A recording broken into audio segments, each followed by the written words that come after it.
ನಮಸ್ತೆ. ನನ್ನ ಹೆಸರು ಕೃಷ್ಣ ಭಟ್, ರವಿ ಭಟ್ ಅವ್ರ ಮಗಳು.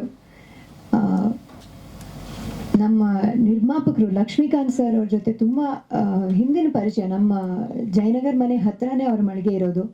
ಟೋಟಲ್ ಕನ್ನಡ ಅಪ್ಪ ಕರ್ಕೊಂಡು ಹೋಗ್ತಿದ್ರು, ಬಾರೆ ಕನ್ನಡ ಬುಕ್ಸ್ ತೊಗೊಂಡ್ಬರೋಣ ಅಂತ ಕರ್ಕೊಂಡು ಹೋಗ್ತಿದ್ರು. ಅವಾಗಿಂದಲೇ ಪರಿಚಯ ನನಗೆ. ಸೊ ಇಂಥ ಒಂದು ಅವಕಾಶ ಇದೆ ಅಂತ ಗೊತ್ತಾದಾಗ ಬನ್ನಿ, ಒಂದು ಆಡಿಷನ್ಗೆ ಬನ್ನಿ ಅಂತ ಕರೆದಿದ್ರು ನಮ್ಮ ಮಹೇಂದರ್ ಸರ್, ಮಹೇಶ್ ಸರ್ ಮತ್ತೆ ಕಾಲ್ ಮಾಡಿ ಕರೆದಿದ್ರು. ಆಡಿಷನ್ ಅಂತ ಹೇಳ್ತಿದ್ದ ಹಾಗೆ ಅವತ್ತು ನಮ್ಮ ಆದಿತ್ಯ ಶೆಟ್ಟಿನೂ ಇದ್ರು.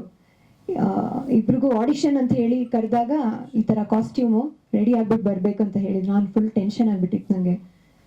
ಎಸ್ ಮಹೇಂದರ್ ಸರ್ ಆಡಿಷನ್ನು ಫುಲ್ ಟೆನ್ಷನ್. ಸೊ ಹೋಗಿ ಸೀರಿಯಸ್ ಆಗಿ ಓಕೆ ಪ್ರಿಪೇರ್ ಆಗಿ ಮಾಡಿದ್ವಿ ಆಡಿಷನ್. ಊಟ ಮಾಡ್ತಾ ಇರುವಾಗ ಕೇಳಿದೆ, ಸರ್ ಓಕೆನಾ, ಮಾಡ್ಬೋದಾ ಪಾತ್ರ ಅಂತ ಕೇಳಿದಾಗ ಮಹೇಂದರ್ ಸರ್ ಅವ್ರು ನಕ್ಬಿಟ್ರು. ಮಾಡೋಣಮ್ಮ ಅಂತಂದ್ರು. ಸೊ ನಾನು ಕನ್ನಡದಲ್ಲಿ ಇವಾಗ 2 ಸಿನಿಮಾ ಮಾಡಿದ್ದೀನಿ. ಒಂದು ಸವರ್ಣ ದೀರ್ಘ ಸಂಧಿ ಅಂತ, ಇನ್ನೊಂದು ನಮ್ಮ ಪಂಪ. ಅದರಲ್ಲಿ ಹೀರೋಯಿನ್, ಇದರಲ್ಲಿ ಫ್ಲಾಶ್ ಬ್ಯಾಕ್ ಹೀರೋಯಿನ್ ಅಂತ ಟೈಟಲ್ ಕೊಟ್ಟಿದ್ರು ನನಗೆ. 2 ಸಿನಿಮಾಗಳಲ್ಲಿ ನಮ್ಮ ಕನ್ನಡ ಭಾಷೆಯ ಬಗ್ಗೆ, ಕನ್ನಡ ಭಾಷೆಯದ ಮಹತ್ವದ ಬಗ್ಗೆ ತುಂಬ ಚೆನ್ನಾಗಿ ಪಿಕ್ಚರೈಸ್ ಮಾಡಿ ಕತೆ ಬರೆದಿದ್ದಾರೆ. ಸೊ ಈ ಬಗ್ಗೆ ನನಗೆ ತುಂಬ ಖುಷಿ ಇದೆ. ಆ್ಯಂಡ್ ಎಲ್ಲ ದೊಡ್ಡ ದೊಡ್ಡ ಕಲಾವಿದರ ಜೊತೆಗೆ ನಮ್ಮ ಕನ್ನಡ ಚಿತ್ರರಂಗದ 2 ಲೆಜೆಂಡ್ಸ್ ಅಂತ ಹೇಳ್ಬೋದು, ನಮ್ಮ ಮಹೇಂದರ್ ಸರ್ ಮತ್ತೆ ಹಂಸಲೇಖ ಸರ್ ಅವ್ರ ಜೊತೆ ಈ ಸಿನಿಮಾದಲ್ಲಿ ಅಸೋಸಿಯೇಟ್ ಆಗೋದೇ ನನಗೊಂದು ತುಂಬ ದೊಡ್ಡ ವಿಷಯ. So thank you to everybody.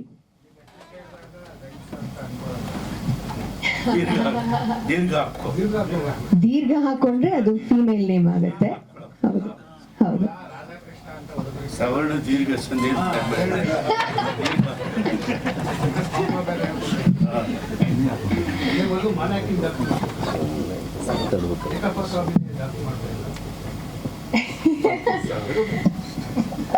ಇಲ್ಲ, ಆಕ್ಚುಲಿ ನಾನು ಆಕ್ಟಿಂಗ್ ಅಲ್ಲಿ ಅಷ್ಟೊಂದು, ನಾನು ಸ್ಪೋರ್ಟ್ಸ್ ಕಡೆ ಜಾಸ್ತಿ ಗಮನ ಕೊಡ್ತಿದ್ದೆ.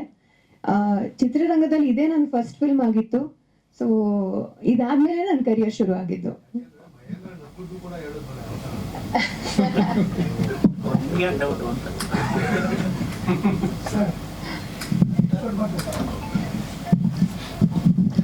ನಮಸ್ಕಾರ.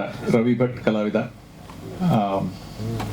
ಮಗಳು ಹೇಳಿದ ಹಾಗೆ ಜಯನಗರದಲ್ಲಿ ಟೋಟಲ್ ಕನ್ನಡ ಮಳಿಗೆಯಲ್ಲಿ ಲಕ್ಷ್ಮೀಕಾಂತ್ ಅವರ ಪರಿಚಯ ಆಗಿತ್ತು. ಆದ್ರೆ ಸಿನಿಮಾ ಮಾಡೋ ಮಟ್ಟಿಗೆ ಯಾವತ್ತೋ ಈ ಸಂಬಂಧ ಬೆಳೆದ್ಬಿಡುತ್ತೆ ಅಂತ ನಾವು ಅನ್ಕೊಂಡಿರ್ಲಿಲ್ಲ. ಇದ್ರ ಮಧ್ಯದಲ್ಲಿ ನನ್ನ ಇನ್ನೊಬ್ಬ ಸ್ನೇಹಿತ ಇದ್ದಾನೆ, ಶಾಂತಾರಾಮ್ ಶೆಟ್ಟಿ. ಬಂದಿದ್ದಾರೆ ಇವತ್ತು? ಬಂದಿಲ್ಲ. ನನ್ನ ಸ್ನೇಹಿತ ಶಾಂತಾರಾಮ್ ಶೆಟ್ಟಿ ನನಗೆ ಹೇಳ್ಬಿಟ್ಟು, ಟೋಟಲ್ ಕನ್ನಡದವರು ಒಂದು ಸಿನಿಮಾ ಮಾಡ್ತಾ ಇದ್ದಾರೆ, ನೀನೊಂದು ಪಾತ್ರ ಮಾಡ್ಬೋದಾ ಅಂತ ಕೇಳಿದ್ರು. ನನಗನ್ನಿಸ್ತು, ಸಿನಿಮಾದಲ್ಲಿ 2 ಕ್ರಾಂತಿಕಾರಿ ವಿಷಯಗಳಿದಾವೆ.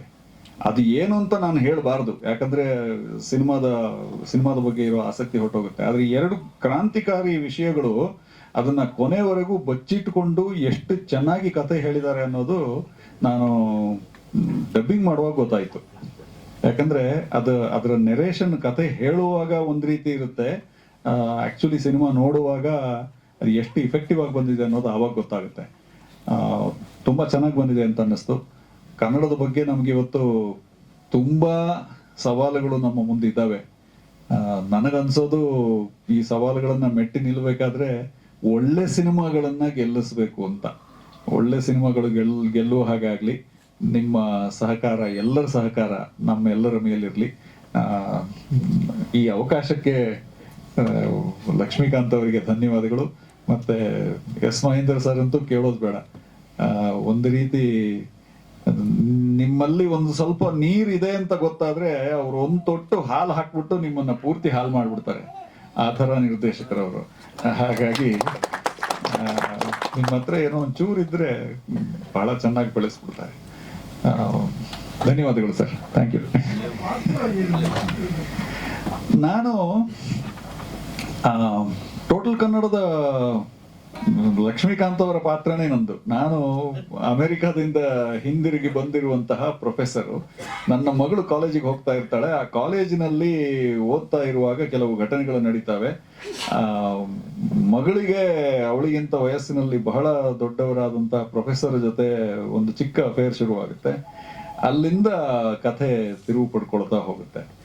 ಇದೊಂದು ಮರ್ಡರ್ ಮಿಸ್ಟ್ರಿ ಅಂತ ಕೂಡ ಹೇಳಿದ್ರಲ್ಲ, ಮರ್ಡರ್ ಮಿಸ್ಟ್ರಿಯಲ್ಲಿ ನಾನು ಯಾವ ರೀತಿಯಲ್ಲಿ ಪಾಲುದಾರ ಆಗ್ತೀನಿ, ಮತ್ತೆ ನಮ್ಮ ಇನ್ಸ್ಪೆಕ್ಟರ್ ಸಾಹೇಬರು ನನ್ನ ಬಾಯಿಯನ್ನ ಹೇಗೆ ಮುಚ್ಚಿಸ್ತಾರೆ ಅನ್ನುವಂಥದ್ದೆಲ್ಲ ಬಹಳ ಚೆನ್ನಾಗಿ ಮೂಡ್ ಬಂದಿದೆ ಅಲ್ವಾ?